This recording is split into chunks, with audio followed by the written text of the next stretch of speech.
At 3:47 a.m. on October 31st, 2025, exactly 5 days ago, 230 kilometers northeast of the Danish island of Bornholm, in international waters of the Baltic Sea at a depth of approximately 78 meters, an underwater explosion of sufficient magnitude to register on seismographic stations more than 500 kilometers away shook the seabed, generating a shockwave that traveled through the water at a speed of approximately 1,500 meters per second, creating a column of water that rose about 40 meters above the sea surface, visible for several seconds before collapsing back into a turbulent white foam.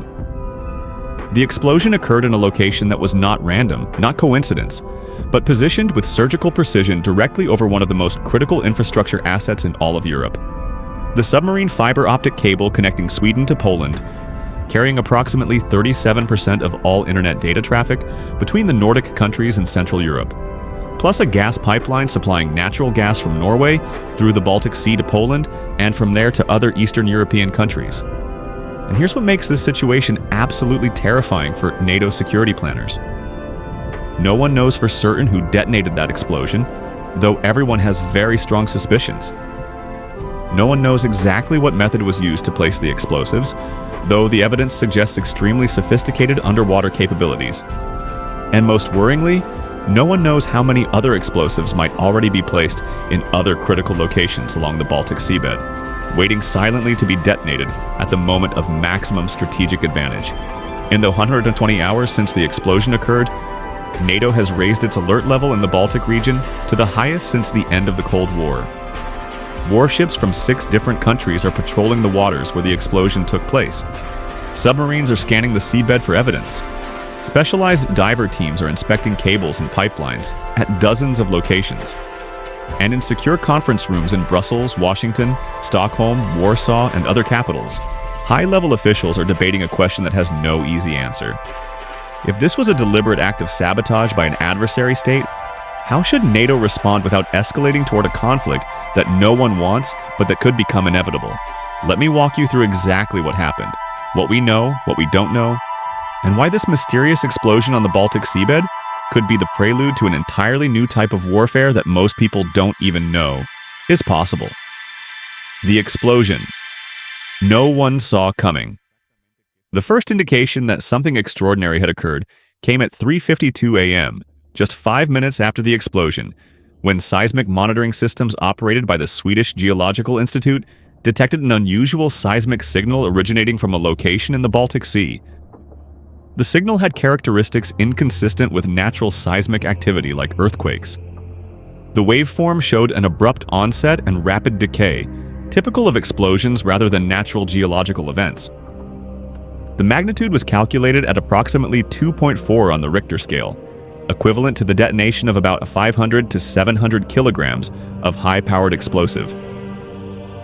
The seismologists who reviewed the data were initially unsure what to make of the information. Underwater explosions of that magnitude are not entirely unprecedented. They can result from World War II munitions detonating spontaneously, as the Baltic Sea literally has tens of thousands of unexploded mines and bombs on the seabed, or from military training operations, though such operations are generally announced in advance to warn maritime traffic. But the location of this explosion directly over critical infrastructure immediately raised red flags. At 4:17 a.m., operators at the Network Monitoring Center of Telia Sonera, one of the largest telecommunications companies in the Nordic countries, noticed that they had completely lost connectivity on the submarine fiber optic cable between Sweden and Poland. The cable, also known as Baltic Sea Cable 1, had been operating normally until approximately 3:47 a.m., after which all signals ceased abruptly.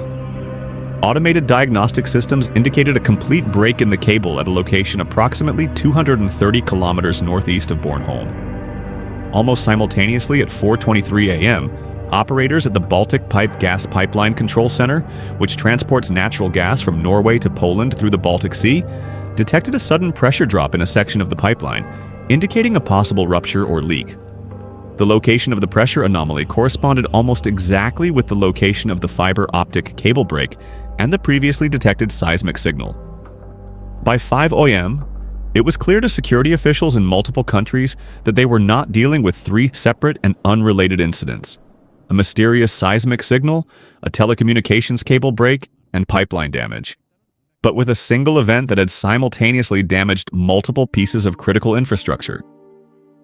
And given the precise location, directly over both the cable and the pipeline, the inevitable conclusion was that this was not an accident but a deliberate act of sabotage. At 6:30 a.m. on October 31st, the NATO Secretary General was briefed on the situation. At 8:15 a.m., the North Atlantic Council, NATO's principal political decision-making body, was convened in an emergency session. At 10:45 a.m., NATO issued a public statement acknowledging that an incident affecting critical infrastructure in the Baltic Sea had occurred, and that the alliance was monitoring the situation closely. The statement carefully avoided using the word sabotage or attributing responsibility to any specific actor, but the language made clear that NATO considered the incident extremely serious. The investigation that revealed the unthinkable. Within hours of the explosion, multiple countries had deployed assets to investigate. Sweden sent the research vessel HMS Bellos, equipped with remotely operated vehicles capable of inspecting the seabed at depths of up to 300 meters. Denmark deployed specialized military divers and sonar equipment. Poland sent Navy ships to secure the area and prevent other vessels from approaching the explosion site. Germany contributed electronic intelligence capabilities, deploying aircraft equipped with sensors to monitor communications and activity in the area. The first results from the underwater investigation arrived on November 1st, approximately 36 hours after the explosion. The remotely operated vehicles descended to the seabed and captured high-resolution video of the explosion site. The footage showed extensive damage to both the fiber optic cable and the gas pipeline. The cable had been completely severed, with the ends separated by approximately 15 meters, indicating that a significant explosive force had acted upon it. The pipeline showed a rupture approximately 2 meters in length, with the metal edges bent outward in a manner consistent with an external explosion. But the most revealing finding was what investigators discovered on the seabed around the explosion site. There was a crater approximately 8 meters in diameter and 1.5 meters deep excavated into the seabed sediment. The pattern of sediment disturbance was consistent with an explosion of about 500 to 700 kilograms of high-powered explosive, confirming the initial estimates based on seismic data. And within the crater and surrounding area, investigators found fragments of metal and electronic components that were clearly not part of the cable or pipeline. These fragments were carefully recovered and transported to forensic laboratories for detailed analysis. The preliminary results, which arrived on November 3rd, were deeply troubling. The fragments included parts of what appeared to be a sophisticated explosive device, not a World War II mine or improvised explosive, but an artifact specifically designed with modern components. There were remnants of an electronic timer, detonation circuits, and, most significantly, components that appeared to be part of a communication system that could have allowed remote detonation of the device via underwater acoustic signals. Metallurgical analysis of some of the fragments revealed alloys and manufacturing processes consistent with production in Eastern Europe, though precise attribution was difficult because many materials are commercially available internationally. Analysis of residual explosives found in the crater identified traces of hexogen, also known as RDX, a high-powered military explosive used by many countries, but particularly common in Russian arsenals. But perhaps the most unsettling finding came from the analysis of maritime traffic patterns in the area during the weeks leading up to the explosion. Investigators reviewed data from the Automatic Identification System, or AIS, which tracks commercial vessel movements, and radar data from coastal stations. They identified that in the 3 weeks prior to the explosion, a Russian-flagged oceanographic research vessel, the academic Alexander Karpinsky, had operated in the general area where the explosion occurred, conducting what was officially described as marine scientific research. The academic Alexander Karpinsky is a vessel that has been on the radar of Western intelligence agencies for several years.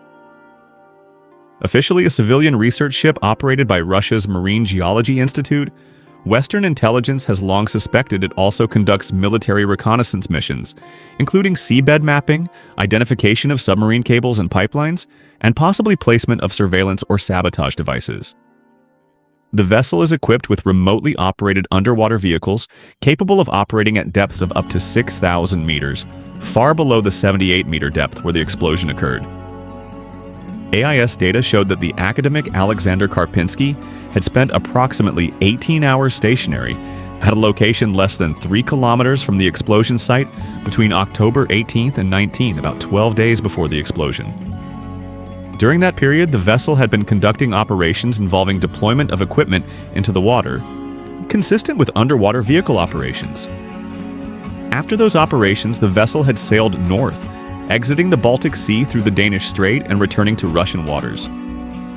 The conclusion that investigators are reaching, though it has not yet been publicly stated by any government, is that the academic Alexander Karpinski very likely placed the explosive device on the seabed in mid-October, using a remotely operated vehicle to position it precisely over the cable and pipeline. The device was equipped with a timer or remote detonation system that allowed it to be activated approximately 12 days later, long after the vessel had left the area, providing plausible deniability for Russia.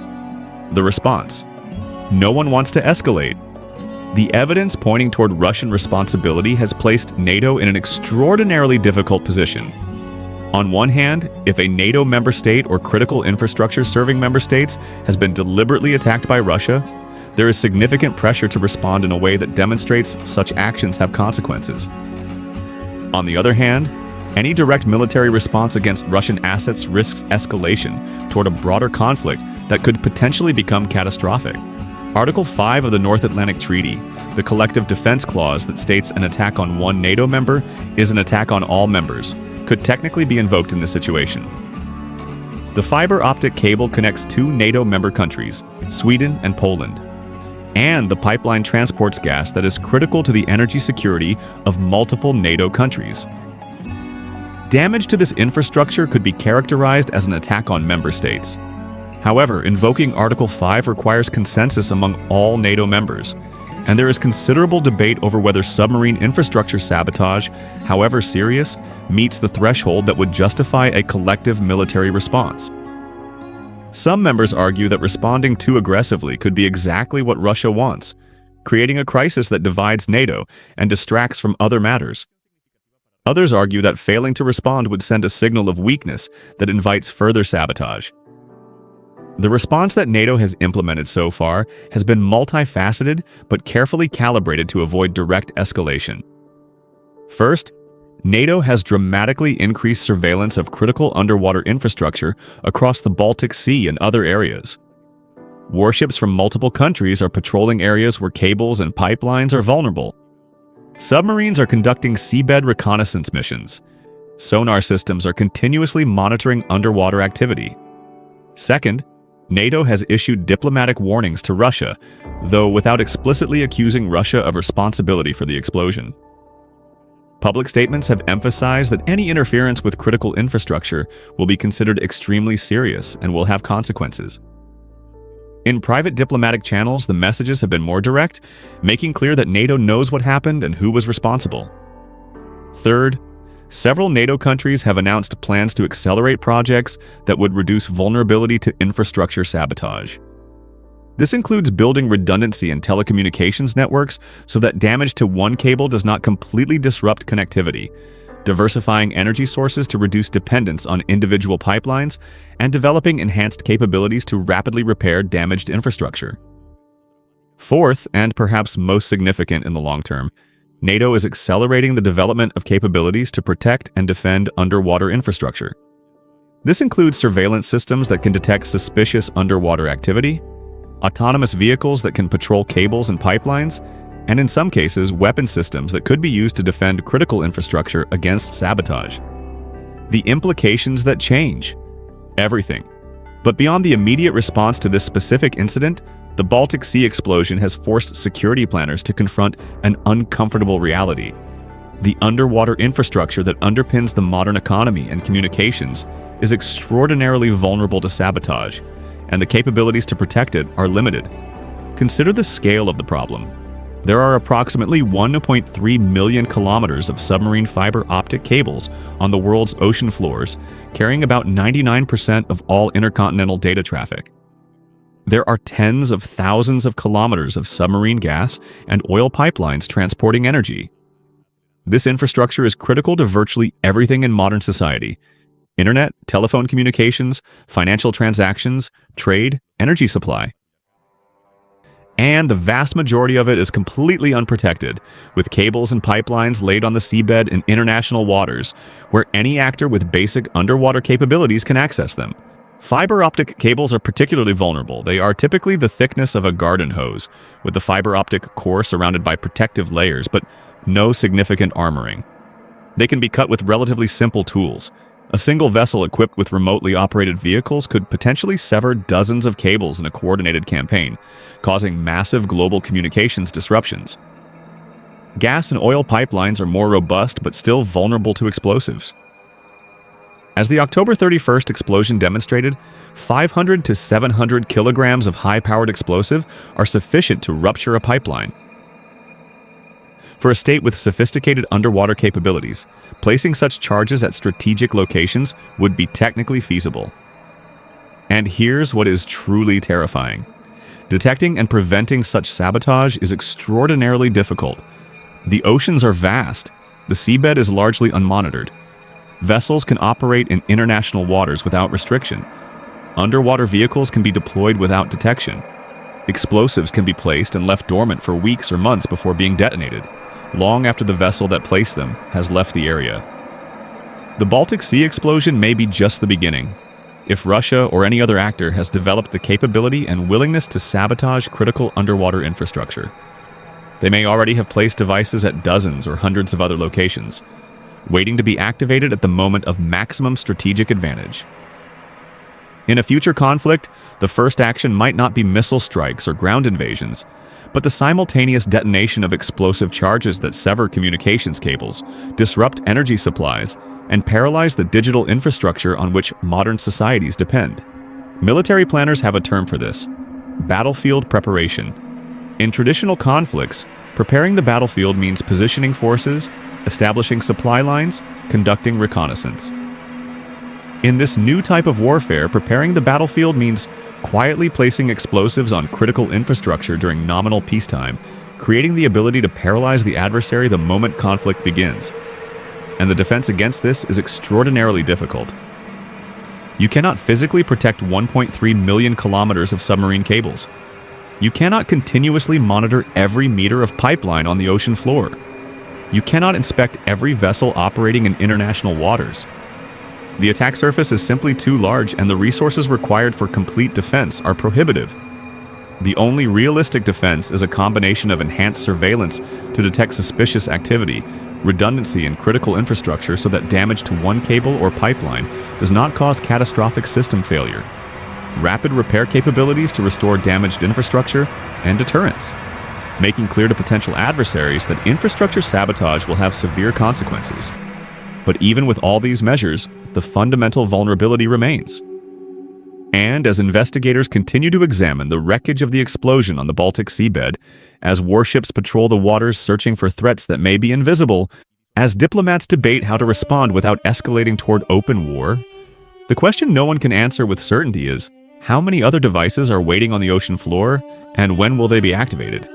If you were shocked to discover how a single mysterious explosion on the Baltic seabed has exposed terrifying vulnerabilities in the critical infrastructure that underpins all of modern society, and you want to keep exploring the invisible threats that could redefine global security, subscribe to the channel because there are dozens of these vulnerabilities that exist right now, and that most people don't even know are possible.